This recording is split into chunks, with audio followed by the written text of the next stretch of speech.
Halo, good morning students. Kita lanjut pelajaran IPA kita ya. Perhatikan penjelasan Miss berikut ini. Kita belajar perkembangbiakan vegetatif, yaitu perkembangbiakan tanpa proses perkawinan. Ada dua ya, secara alami dan buatan. Kita belajar secara alami dulu ya. Perkembangbiakan pada tumbuhan vegetatif alami bisa dengan cara spora. Contohnya pada tumbuhan paku ya, spora dibentuk pada daun. Daun yang dapat menghasilkan spora disebut daun fertil atau daun subur. Spora terletak di dalam kotak, namanya sporangium. Nah, kalau spongariumnya itu pecah, spora akan tumbah ke bawah dan akan tumbuh tanaman baru.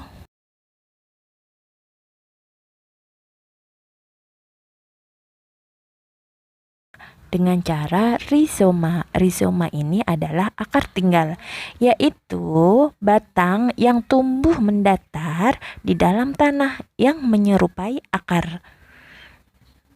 Nah, ciri-cirinya dia seperti akar tapi batangnya beruas-ruas. Nah, di ketiak akarnya itu ada tunasnya.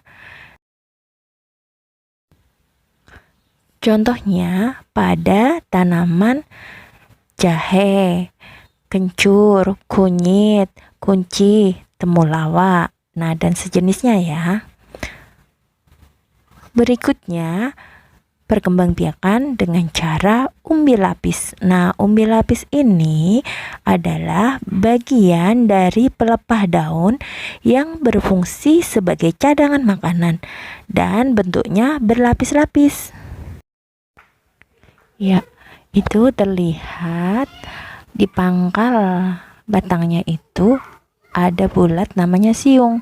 Dia menyimpan cadangan makanannya di situ.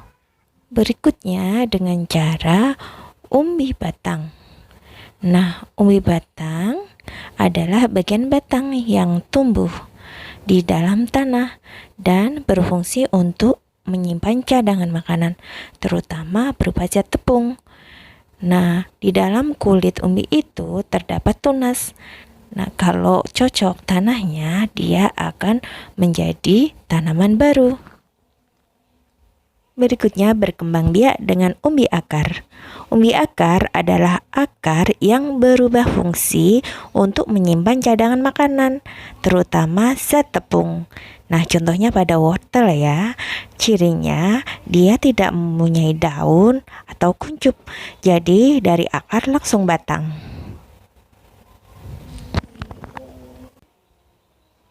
Berikutnya berkembang biak dengan tunas. Nah, tunas adalah kuncup yang tumbuh pada ujung batang atau ketiak daun. Tumbuhan dikatakan berkembang biak dengan tunas apabila tunas dari tumbuhan induk tumbuh menjadi tumbuhan baru. Berikutnya dengan tunas daun. Tunas yang tumbuh pada daun disebut tunas adventif. Pada tepi daun terdapat tunas yang dapat tumbuh bila diletakkan di tanah yang gembur. Nah, contohnya pada tanaman cocor bebek ya. Berikutnya dengan cara geragih atau stolan. Nah, geragih adalah batang beruas yang tumbuh menjalar di atas atau di bawah permukaan tanah. Ruas tanaman bila menyentuh tanah akan tumbuh akar dan tunas baru sehingga menjadi tanaman baru. Nah, kalau yang di bawah tanah itu contohnya rumput teki, kalau yang di atas itu contohnya pada stroberi.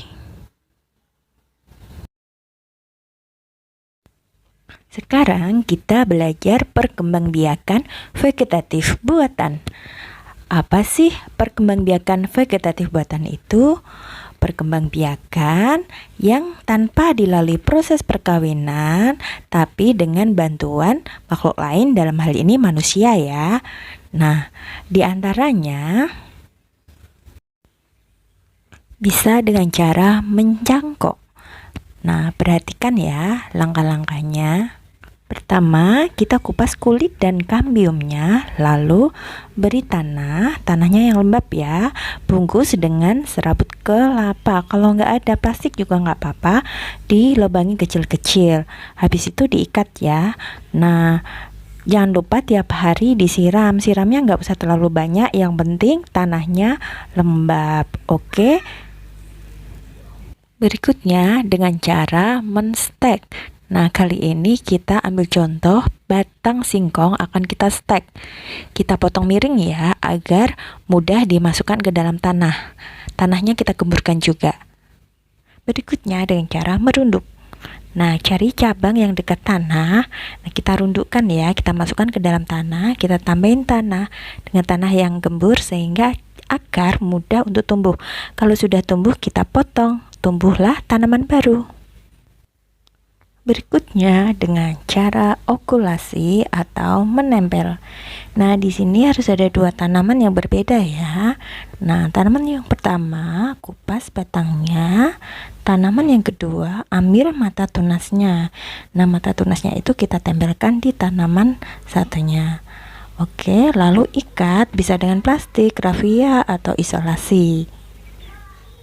Yang terakhir dengan cara menyambung. Di sini ada dua tanaman ya. Nah, potonglah tanaman satu dan tanaman dua. Nah, setelah dipotong, batang dari tanaman satu sambungkan ke tanaman dua. Oke, kalau sudah tersambung, ikatlah.